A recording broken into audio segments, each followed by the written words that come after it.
The Radiant market has announced its mainnet launch. We have deployed a token, also known as a glyph, on RxD20. You can watch the how-to on how to mint it on this very YouTube channel on the main page, as well as go to goatglyph.com and take a look at how to mint it on that page. I'm pretty excited about this one, not because it's on Radiant necessarily. I think that Radiant has a ton of issues with its hash rate and the mysterious entity of ASIC miners on there. So I'm a little bit worried about the project from that perspective. But what Radiant has done that's extremely interesting is release a token platform that allows you to very easily, as an individual, launch a token that is mintable through GPUs, akin to basically TON, which then had Gram, of course. And I thought those ideas were really interesting. And then now anyone can kind of do it. And it's very simple to do. And I'll be doing a tutorial for you guys later on. It doesn't have to be mintable via GPUs, but as a GPU miner, I encourage you to make everything mintable via GPUs, because that does give it some sort of base level value for the power used to mint the tokens. Now, the other thing that's really interesting about this project is that when you mint tokens, you can essentially burn these tokens and it will turn them into photons, which also has a base level value, giving your project off the bat some sort of base level value without investing anything into liquidity pools on your own. For example, of course, other projects that would do that side of things would be something like Coin, where you kind of have to put in a little bit of money to start a project. So I think it's really cool. Now, for GOAT, people have been asking when it's going to get listed, and that should happen when the Radiant Marketplace launches on the 27th of July, barring any sort of like massive crash to the blockchain or to the token system in and of itself. You never know what's going to happen with these types of things, especially when they get a lot of traction and a lot of activity on the network. That being said, we have seen since the launch of the RxD20 system a huge increase in the total amount of, I want to see, I didn't put that here because we're going to talk about the bad side, I guess. I don't have it here, unfortunately. That we saw, I want to say like 1,000x or something silly in the amount of transactions on the Radiant blockchain. And so there has been a huge increase in interest of this particular token system, I think for good reason. But, you know, not everything is positive news with Radiant, because we would be amiss if we didn't talk about this crazy post. I'm sure all of y'all have seen this, especially if you follow me on Twitter. But the Radiant community Twitter posted an announcement. I believe this was last week, July 3rd, a couple weeks ago, saying, "Dear Radiant community, we are excited to share some significant updates regarding the Radiant network. A major ASIC manufacturer, commonly referred to as the entity, has made a substantial investment in our network. Here are the key points we would like to communicate." So they communicate that they have a commitment to network security.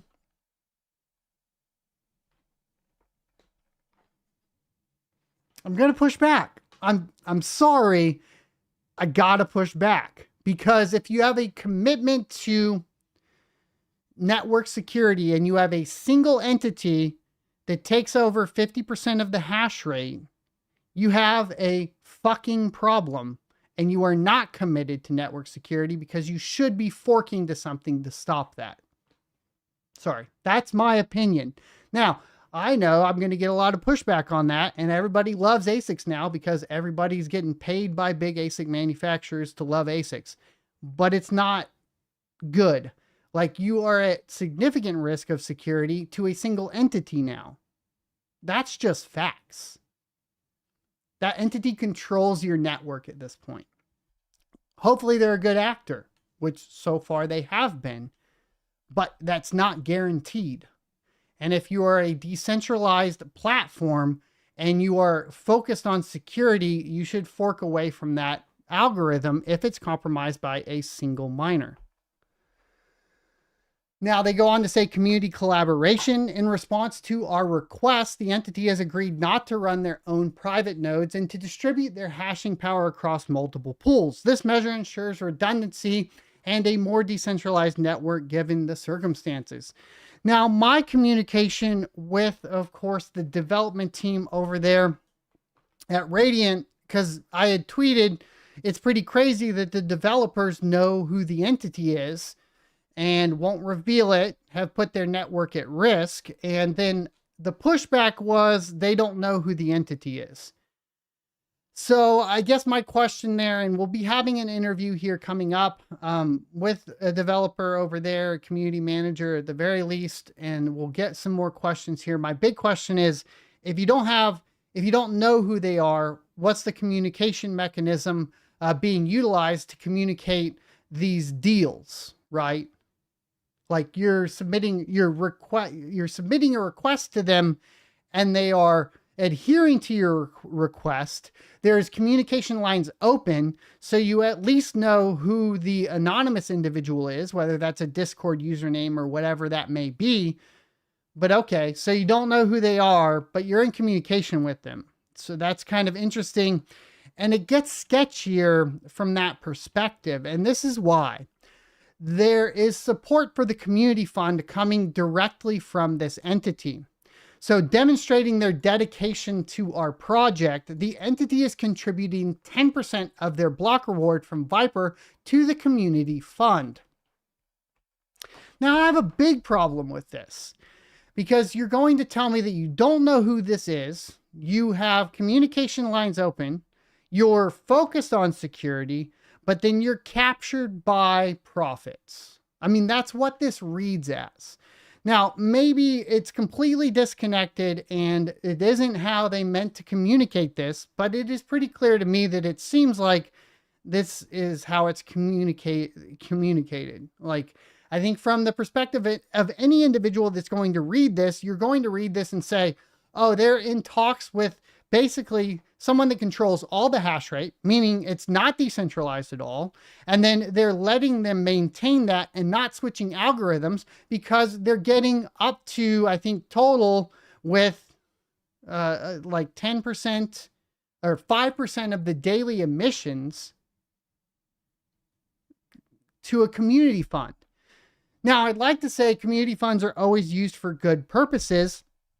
And I think like, I'm going to say something that's probably going to rub a few people the wrong way, but we saw over $250,000 from the community fund for Varus coin spent on multiple events at Consensus, which paid for food and alcohol for all of the community members and people that would join. I appreciate that I was able to go eat for free and drink some drinks for free at these events, but it begs the question, you know, how did those votes go through? Who's in control of these community funds? And are they being utilized for pleasure of developers and community members? And if so, how is that beneficial? And can you prove that it's fucking beneficial to the people that are invested in your project?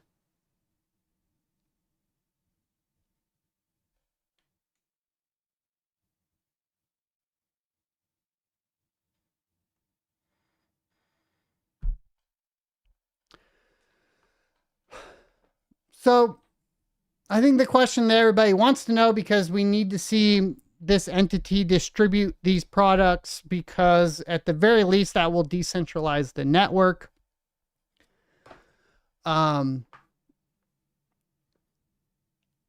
If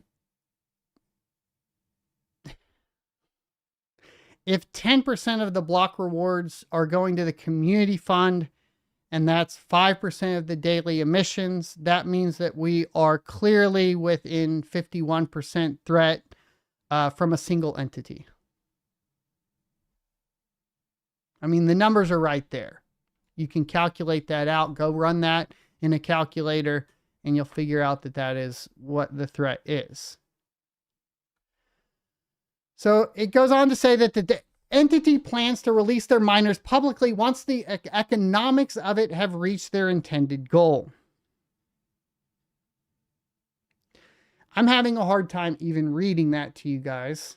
They will keep their network secure and support our project in the interim, while eventually making their machines available to the broader community for more decentralization of the hash and distribution. We understand that some community members have had concerns about network security and coin distribution fairness. We want to reiterate that proof of work remains the fairest method of distributing coins, not if only one person's getting all the coins. I mean, this is why pre-mines are looked down upon, right? Like,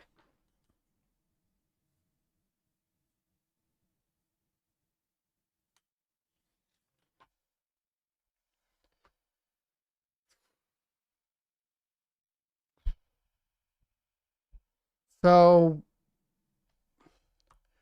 once the entity has made enough money, they'll start selling you the shovels. And I'd like to say that this is a I'd like to say that this is a single case within cryptocurrency and ASICs. But this has been the case with ASICs and small cryptocurrencies for quite some time. FPGAs obviously have this issue as well. And unfortunately, most of the altcoin smaller cap ASIC mineable coins are controlled economically by a single entity, right? And that does include, you know, KASPA to a certain extent. That does include Lithium to a certain extent. It looks really bad here, but I think to the credit of Radiant, what they've done is they've just told you what's going on. I think from the perspective of other developers and other cryptocurrency communities that are doing the same thing, they're just lying to you. And if you push back against them, they try to gaslight you, call you stupid, and get more likes because people are more concerned about their bag going up than actual any sort of ethics or morality surrounding the fucking subject.